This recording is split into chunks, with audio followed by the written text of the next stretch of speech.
Hi, I'm Doug Dormer, and this is the Business of Health Informatics B641 at Indiana University, Indianapolis, in the Department of Biomedical Engineering and Informatics.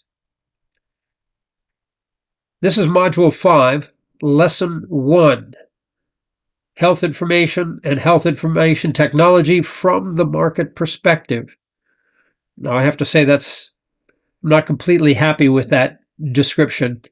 It's really market behavior rather than purely a market perspective. Earlier on in, I believe, Module 2, we talked about healthcare growth partners and their wonderful semi-annual report about the state of the market. That's one variation of the market perspective. That's not this. This is how markets behave with respect to health information technology and more broadly. And as always, along with some other really interesting stuff. Let's take a look at our agenda for today. First, we'll talk about some interesting things in the news. Then I want to introduce you to the technology adoption life cycle and the Gartner hype cycle of technology adoption. This will be the focus that supports what I mean by market behavior. After that, in Lesson 3, we'll discuss your assignment and the work you did for Assignment 2, the need and problem statements. From there, I want to talk a bit more about healthcare business from the perspective specifically of providers and networks. After that, we'll continue our discussion about financial and legislative considerations and the impact in particular of the COVID pandemic, as well as the federal budget challenges of 2025. And finally, in Lesson 6, we'll continue our work to prepare for our very exciting upcoming guest interview. When we think of evidence-based practice, we tend not to want to look at things like opinion pieces. There's a get-out-of-jail-free card when you're talking about the business of health informatics in this world, in this time, because often opinion pieces, or what we think of opinion pieces, whether it's an opinion piece in the New York Times or something on Substack, often that meets pretty closely what we think of as evidence to support a business thesis around health information technology. Now, this week, the thing that's been in the news quite a bit is questions around artificial intelligence. Are we seeing a technology bubble? And what is a technology bubble? And so first, I want to refer you to a Substack article by Paul Krugman, published on the 12th, called Technology Bubbles, Causes and Consequences. Here's the link for it as well. Now, I subscribe to this, which means I pay, $7 a month or something to read his work. His work in this case is not focused specifically on healthcare, but rather on the broad notion of artificial intelligence from an economist's point of view. And so here's kind of the summary. And I will admit I had a hard time finding a particular summary for this article, but this is as close as I could find, and it kind of gives you an idea. Predictions are hard, especially about the future. A famous quote by Yogi Berra. If you don't know him, he was a famous baseball catcher and then coach for or manager for the New York Yankees, and had many insightful statements. It's not over until it's over kinds of statements. This one, predictions are hard, especially about the future. I'm not confidently predicting an imminent AI crash, but even though we're talking about a new unprecedented technology, there are many historical parallels to our current situation, and they give us good reason to be concerned. So I'd like you to read that article. I don't think you can get to a particular Substack page through our library system. I think you can sign up and cancel for 7 days. So if you can read this, read it. It's a really good and important discussion about technology bubbles in general. Now, in a similar vein, but a little less academic perhaps, comes this excellent guest essay from October 14th in the New York Times. Warning, our stock market is looking like a bubble. And here, Jared Bernstein, another, and I don't know Ryan Cummings offhand, I know Jared Bernstein is another economist and a wonderful thinker in this area of technology. And in fact, Paul Krugman, whom we just saw, recently interviewed Jared Bernstein on his own Substack podcast. So these are really eminently capable folks. And his comment was, skipping all the well, I'm not going to skip at the start of it. Take a look at the price to earnings ratio, a common measure of how much the future profits of a company are valued over current ones. Future profits are valued compared to current profits. That's saying project the profits and relate that to a value. It's exactly what we studied in our discussion of the financial valuation, a multiplier or an internal rate of return, perhaps.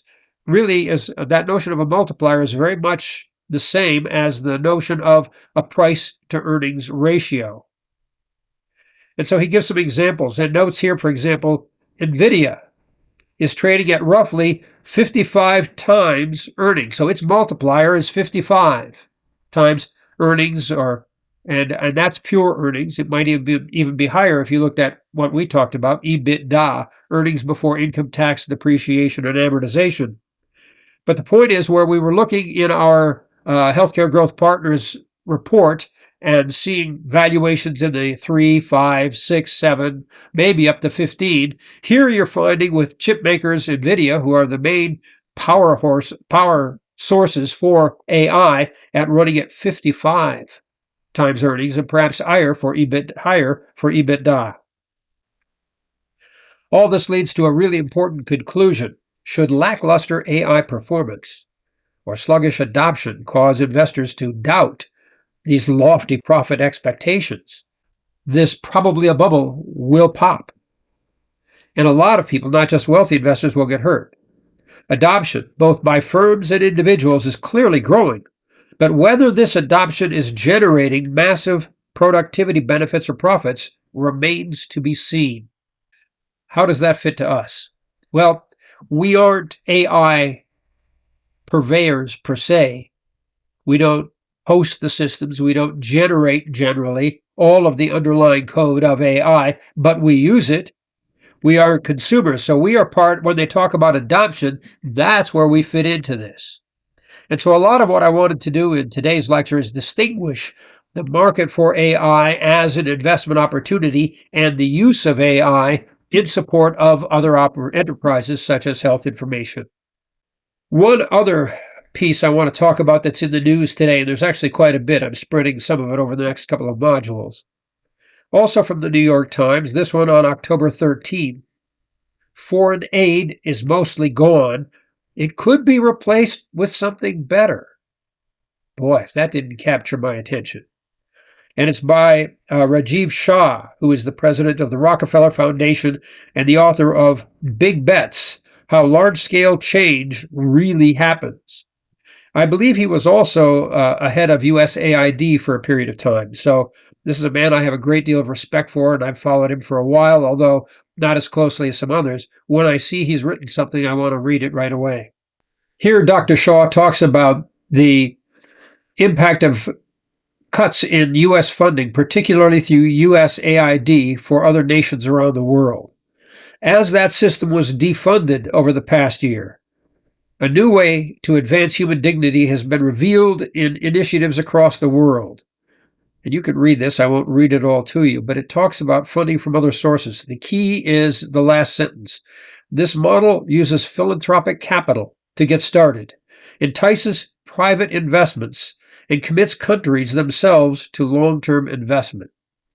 So this is a required reading piece. I'm going to make sure and include this in our assignments, that you read this particular article and give it some thought, because one of the main themes we've talked about this semester is the shift from federal government funding in particular to finding other sources of funding, and the increased focus on the business case for an investment in health information technology. Here he applies it really well on a global scale, and I'd like you to have this as one of the reference points in your own library. So, what are the takeaways I see from what's in the news right now? Well, first of all, healthcare IT has been characterized by a series of bubbles that are part of the broader information technology world. And we'll talk about some other bubbles as we move through this module today. AI may be in the midst of a market bubble today. That is AI writ large, the large-scale view of it. To manage our way through this, or any technology bubble, we need to understand two things: the technology adoption curve and the technology hype cycle. And those will be the subject we will talk about in Lesson 2. Also, the key point, the solution is almost universally to understand and apply the fundamentals of business, of health information and health information technology. So thanks for this first video. So come back for Module 5, Lesson 2, the technology adoption curve and the technology hype cycle.